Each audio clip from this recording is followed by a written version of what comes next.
या जो पैसे केंद्र की सरकार से मिल रहे हैं उनका सदुपयोग नहीं हो रहा है।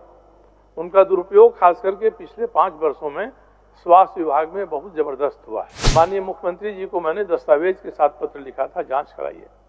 जांच तो नहीं हुई, मगर मेरे ऊपर FIR हो गया कि ये कागजात हमने स्वास्थ्य विभाग से चुरा लिया। स्वास्थ्य विभाग ने दूसरा FIR ये कर दिया कि जब थाना से FIR की कॉपी कोर्ट जा रही थी तो जहां मेरा नाम है उस पर व्हाइटनर गिर गया था, लगा दिया गया। FIR थाना भेज रहा है कोर्ट में, हो गया तो ये लगेगा अगर व्हाइटनर तो या तो थाना लगाएगा या कोर्ट में कोई लगाएगा। मैं कहाँ आता हूँ, मगर मेरे विरुद्ध में FIR दर्ज हो गया।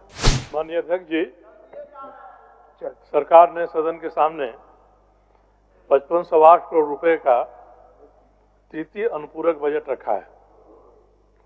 इसके पहले भी इस वित्तीय वर्ष में 2 अनुपूरक बजट रखे गए हैं। अनुपूरक बजट में माना यह जाता है कि यदि एक अनुपूरक और दूसरे के बीच में कोई ऐसा खर्च हो गया जिस पर विधानसभा की अनुमति नहीं ली गई है तो अनुपूरक के माध्यम से उसकी अनुमति ली जाएगी। यह खर्च 2 तरीके से संभव है।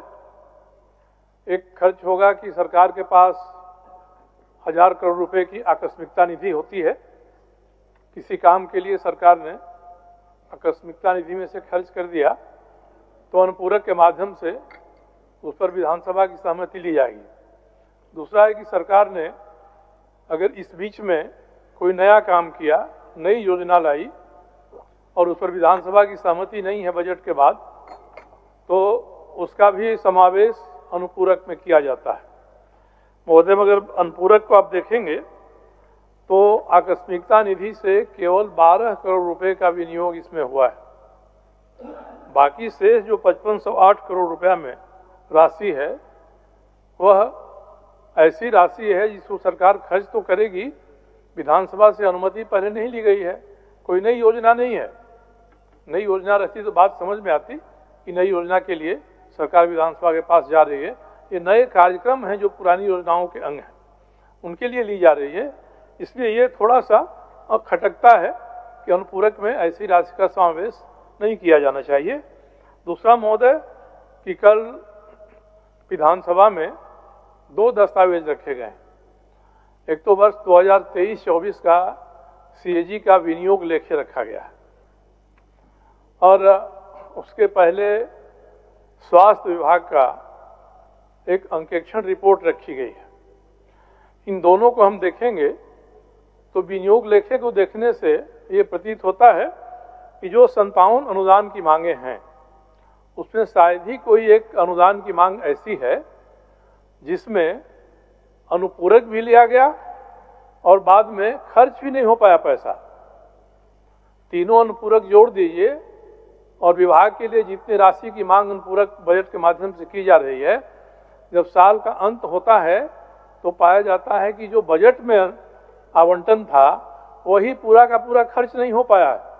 ये प्रायः सभी 57 अनुदान की मांगों के लिए है। तो ऐसे समय में ये लगता है कि हम अगर अनुपूरक पेश कर रहे हैं तो जरा सरकार को अपना खाता वही दुरुस्त कराना चाहिए कि आखिर ऐसा कैसे होता है। महोदय, एक और सूचना है उसी में कि 2023-24 में 268 करोड़ रुपया सरकार ने ऐसा खर्च किया है जिस पर सदन की सहमति नहीं है।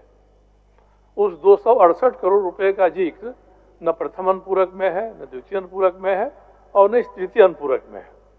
पीछे जाएं तो 2001 से 2023 तक 3778 करोड़ रुपया ऐसा व्यय हुआ है जिस पर सदन की सहमति नहीं है। तो माननीय वित्त मंत्री जी अगर हिसाब किताब देखें अधिकारियों से तो ये तो आना चाहिए सदन के सामने। माननीय सदन व्यय हो गया सदन की अनुमति के बिना। ठीक ठीक, तो ये इसको करना चाहिए। अब बातें आती हैं कि जो भी धन की खर्च करने की अनुमति सरकार देती है विभागों को, तो अनुपूरक बजट पर बात करते समय और जब यहाँ स्वास्थ्य विभाग का अंकेक्षण आया है, जब विनियोग लिखे लिखे 2023-24 का आया है, तो दोनों से देखने से साफ होता है कि जो पैसा सदन दे रहा है या जो पैसे केंद्र की सरकार से मिल रहे हैं उनका सदुपयोग नहीं हो रहा है। उनका दुरुपयोग खास करके पिछले 5 वर्षों में स्वास्थ्य विभाग में बहुत जबरदस्त हुआ है। इस बात को मैंने उठाया था 3 साल पहले, माननीय मुख्यमंत्री जी को मैंने दस्तावेज के साथ पत्र लिखा था, जांच कराइए। जांच तो नहीं हुई, मगर मेरे ऊपर FIR हो गया कि ये कागजात हमने स्वास्थ्य विभाग से चुरा लिया है। एक FIR मेरे ऊपर हुआ। स्वास्थ्य विभाग ने दूसरा FIR ये कर दिया कि जब थाना से FIR की कॉपी कोर्ट जा रही थी तो जहां मेरा नाम है उस पर व्हाइटनर गिर गया था, लगा दिया गया था। अब इन्होंने मेरे ऊपर जालसाजी का केस कर दिया है कि मैंने षड्यंत्र करके व्हाइटनर लगवा दिया। वहां FIR थाना भी रहा है, कोर्ट में हो गया। तो ये लगेगा अगर व्हाइटनर, तो या तो थाना लगाएगा या कोर्ट में कोई लगाएगा। मैं कहाँ आता हूँ, मेरे विरुद्ध में FIR दर्ज हो गया। अब सरकार का पुलिस महकमा ऐसा है कि जो अधिकारी सही जांच करता है बदल दिया जाता है। जिस DSP ने कई सवाल पूछे स्वास्थ्य विभाग से इसके बारे में, उसको बदल दिया। और दूसरे एक सुनामधन्य DSP आए जिन्होंने पाकुड़ में, साहेबगंज में बहुत कारनामा किया है, वो आते ही उन्होंने केस को ट्रू कर दिया, ये केस सही है। तो सरकार के जो विभाग इस तरह से काम करेंगे, अगर गलतियां उठाई जाएंगी तो उनका सुधार करने के बदले में उस बात को उठाने वाले, भ्रष्टाचार के मामले को उठाने वाले के ऊपर ही विभाग FIR कर देगा और उस FIR की व्याख्या विभाग के अधिकारी इस तरह से करेंगे कि इसमें जालसाजी हो रही है। तो महोदय, ये इस तरह के काम है।